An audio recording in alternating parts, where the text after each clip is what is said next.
Hello, everybody. I'm Sam Carchidi from Philly Hockey Now, and welcome to our sixth episode, our Six Flyers podcast. And I want to thank two of our listeners, viewers to our Broad Street Bullcast for contributing. They've done a great job. And Sean O at Philly 7M20, he gave us our Broad Street Bullcast name. And I want to add graphic artist Dan Dobbins. He created the logo we're using moving forward. And he's a great graphic artist. If you need any help in that area, go to @DobbinsBro. So thank you guys. We're here for you. We're here for our viewers, our listeners. If you have any suggestions on how we can make our podcast better, please email me, text me, and down the road we hope to have some guests. Maybe Lou Nolan, maybe Danny Briere, maybe some other people, maybe some players, but that's for down the road. But any other suggestions you might have, we're trying to be as interactive as possible, and we want to make the experience good for you because without you, this podcast would not work. I want to ask you a favor. Please subscribe to our channel on YouTube. You can also listen to us and find us on Spotify, and we hope to be on Apple Podcasts very soon. My crack producer, also named Sam Carchidi, is working on that as we speak.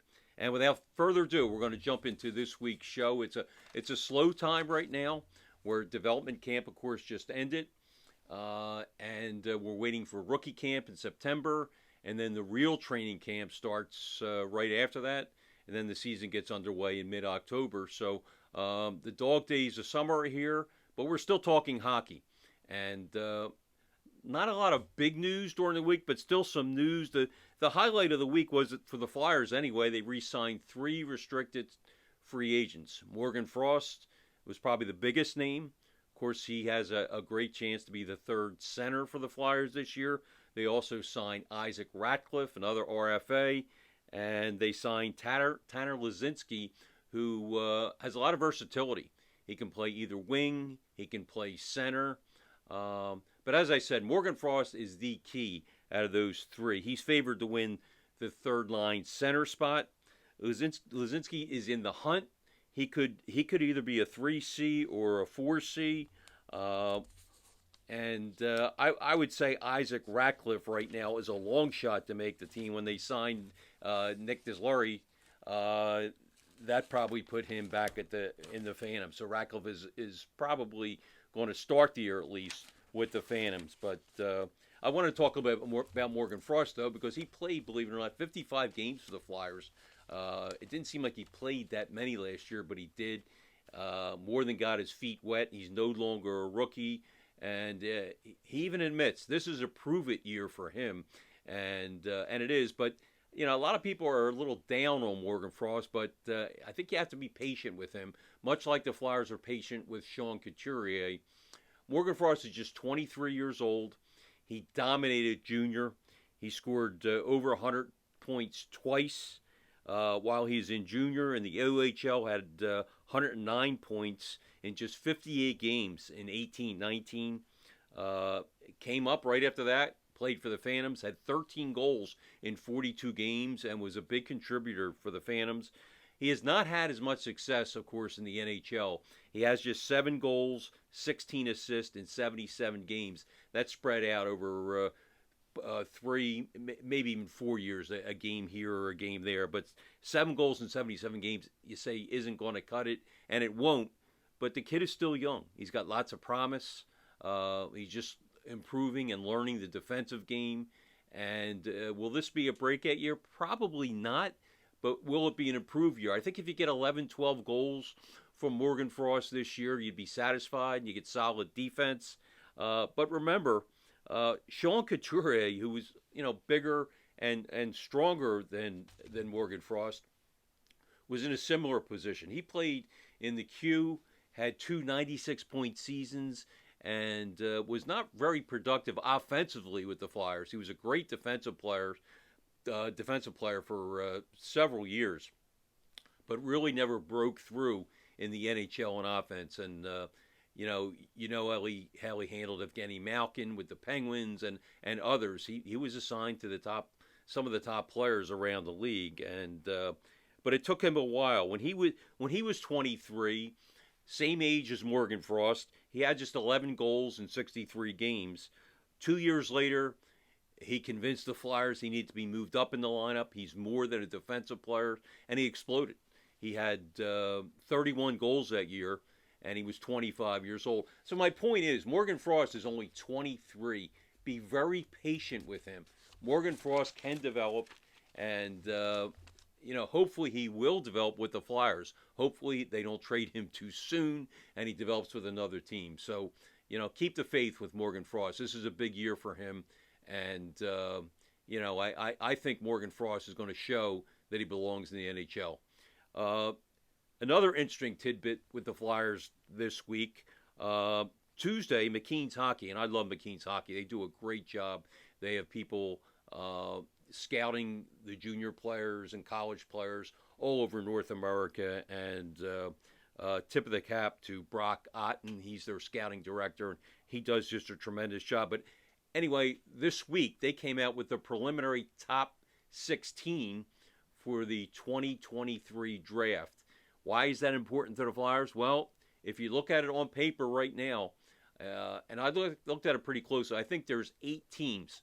We'll call them the late 8 because they're going to be late to the playoffs more than likely. So those late 8 teams are going to be in contention for one of the 3 generational players. Brock Otten, the scouting director, says there are 3 generational players. You're usually fortunate if you have one generational player. A generational player, of course, is like a Sidney Crosby.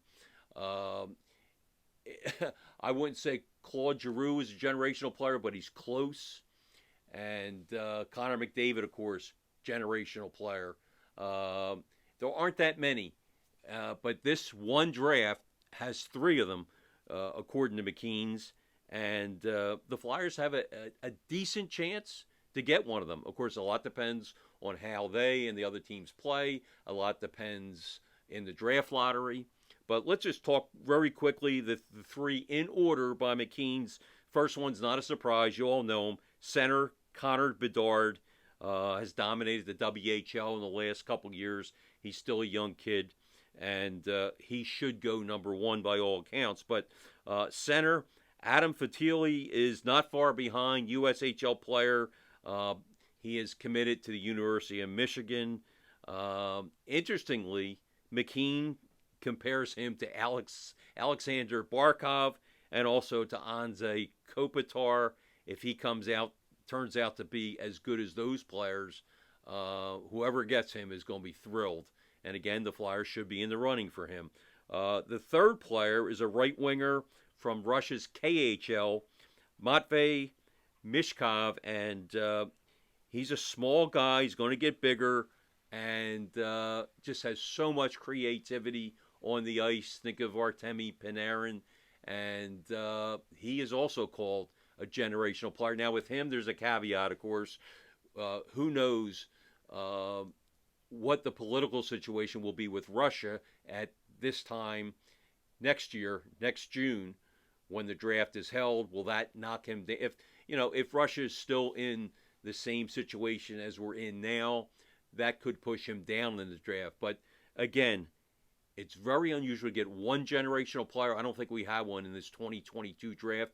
In the 2023 draft, you're going to have Connor Bedard, a center, Adam Fantilli, center, right winger Matvey Mishkov, and some of these guys are a little on the small side, especially Bedard and Mishkov, but Fantilli has some good size to him. But these guys are still growing into their bodies, but they have all the creativity you need. And keep that in mind for next year.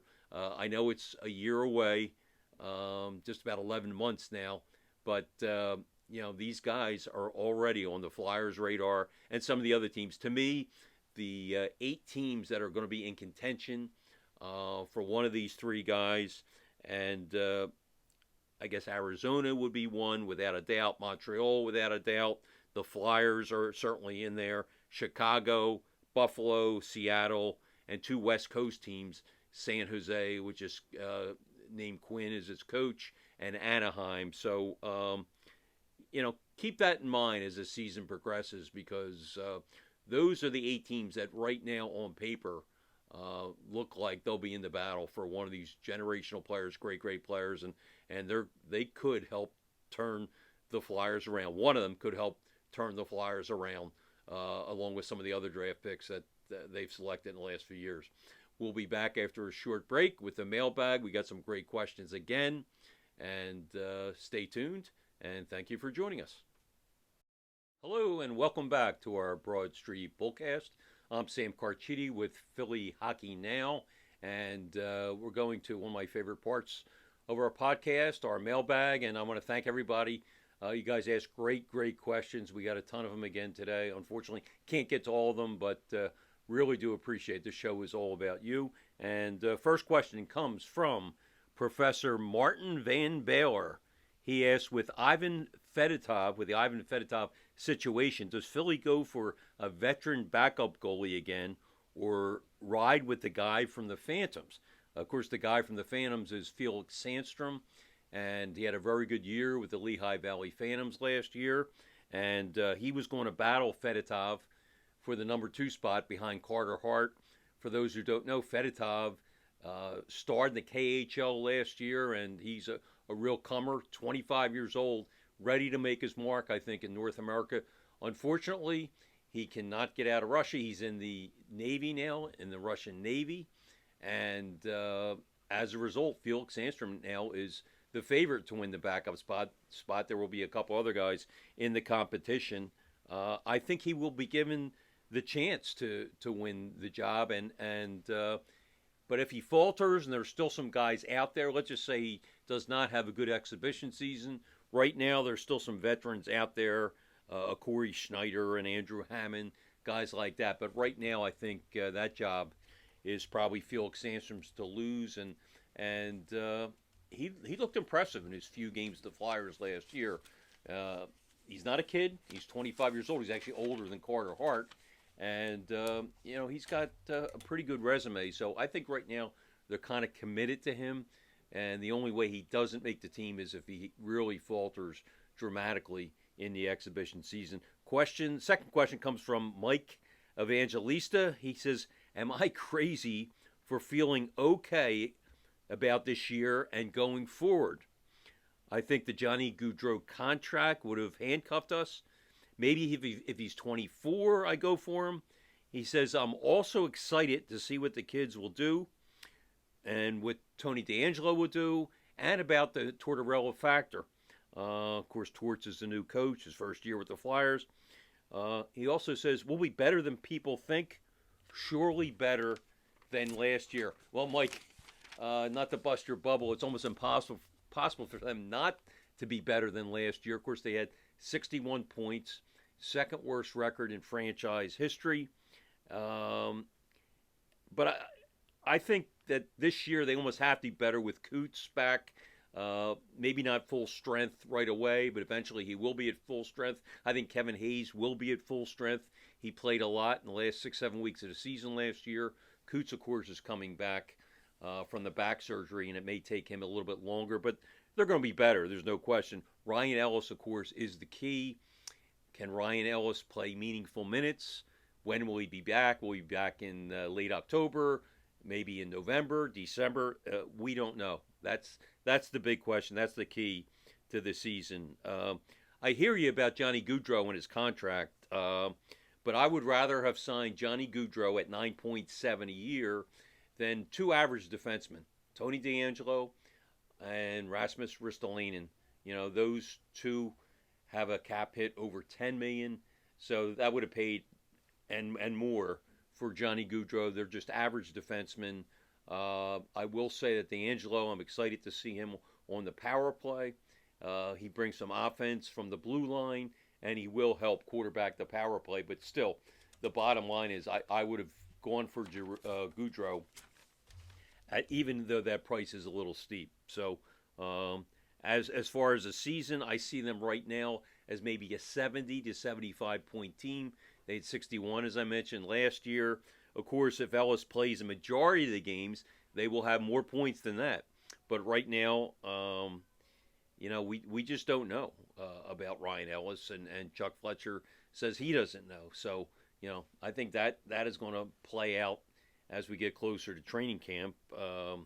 But even if Ryan Ellis is 100% and early in the year, this team at best, I think, is a contender for the 8th playoff spot and will not be a contender for the Stanley Cup unless a miracle happens. As far as the kids, I'm really excited to see the kids. I agree with you. Morgan Frost, 23 years old. Wade Allison, Owen Tippett, Tanner Lazinski. We mentioned a couple of those guys earlier. It's going to be fun to see those guys because this is a really key year for them in their development. And they want to show their NHL players they deserve to not only stay here, but they can be, important players and help this Flyers team make a turnaround. It's not going to happen overnight, but if guys like this continue to progress, the Flyers will at least be, on the right page. Also excited to see Cam York. York, hasn't played a full year in the NHL yet, and looks like he'll be the third pairing left defenseman. And, I think he's ready. What we saw last year, he played, 25, 30 games, and he counted for himself well. Unfortunately, we mentioned in the previous question, Ivan Fedotov, he was going to make his NHL debut with the Flyers this year. I think that was pretty obvious at some point this year, maybe even in the beginning of the year he would be here. But that looks like a very long shot right now that we'll see him at all this year. That's disappointing because to me, he was probably the rookie I was most excited to see for the Flyers. He dominated the KHL, led his team to the KHL championship, and I really think he could have pushed Carter Hart, and I think that was much needed. But it looks like we're not going to see him this year, but that would have been a real plus, no question. Dune asks, and his handle is @Philly, what percent do you think we ever see Ryan Ellis play again? Dune, I'd say it's, the percentage is high. I don't know where you go, 90, 95% that he plays again. The big question is, will he be 100%? Will he be 100% effective? That's an unknown question. From talking to Chuck Fletcher, we're going to see him at some point this season, hopefully early in the season, hopefully in November. Fletcher made it seem like he did not even think he'd be here in the beginning of the season and be ready to play, but even that is not in stone. So, but I think we'll see him sometime this season, probably earlier in the season. My guess is maybe late November, but again, we'll know more about that as we get closer to training camp. Mike Bodine, @MB Flyer fan, says, was Bobby Brink a Flyer-approved prescribed workout? Was he on a Flyer-approved prescribed workout routine this summer when he tore up his hip? For those who didn't see the news a few days ago, Bobby Brink had hip surgery and, probably will not be back until late December, maybe early January. And, Mike, that's a really good question. I had 2 calls in to Brent Flair, who's the Flyers expert in the draft, also the Flyers assistant general manager, and he kind of oversees the minor league guys. And Brink was probably ticketed for the Phantoms at the start of the season. But I had 2 calls into Brent Flair, and he did not respond to either of them. So, that to me meant bad news. And, of course, a couple days later, the Flyers came out with the news that he underwent surgery. But I did want to ask Brent Flair, what kind of program was he on? Was it something the Flyers had approved? Didn't get a chance to do that, like I said, because he did not respond. And as you probably know, Flyers left winger Joel Farabee, one of the most promising players on this roster, also was injured doing a workout this summer, and he had neck surgery. So, Mike, I think those injuries have to be checked out, and this goes to Mike's second part of the question. He says, he follows up by saying the sheer amount of injuries may suggest that their philosophy needs to be looked at, and I agree. Why do you have 2 guys that were, 2 key guys Maybe Brink not this year. Maybe in the second half of the year he would have been here. But Joel Farabee is certainly a key guy and one of the most important players. Both of them get hurt in accidents in the summer, workout accidents, if you will. And yeah, I would like to know more about that because we've had so many injuries over the last couple years with the Flyers, and to have two players now hurt in summer workouts is kind of mind-boggling. The Flyers last year missed about 500 man games because of injuries, one of the highest rates in the NHL. So, that's got to be looked at, and as you know, Joel Farabee had the neck surgery, and we hope he can come back maybe in late October, early November. He had the same surgery that Jack Eichel had, and we'll know more about that again as we get closer to training camp. Next question comes from Chris C. And Chris asks, if the season goes to bleep, will they look at moving Hayes, JVR, and Coots at the deadline? I'd say yes on JVR. And again, this is the final year of his contract. His cap hit's about $7 million. And there's no question if the Flyers are out of it that he will be moved, or at least they will try to move him. He, of course, can help a team on the power play. Led the Flyers to 24 goals last year, although a lot of them were at the end of the year when it was basically garbage time for the Flyers. But JVR can still put the puck in the net, and I think if they're out of it as expected, he will definitely be moved. I don't think Coots and Hayes will be moved or dangled, but I wouldn't be surprised if Hayes is dangled. Again, it depends on the kind of year he's having. But you need some players that have that veteran leadership, even when you're rebuilding. That's why, if push came to shove and you said to me, do you think Hayes and Couturier will be moved? I would say no.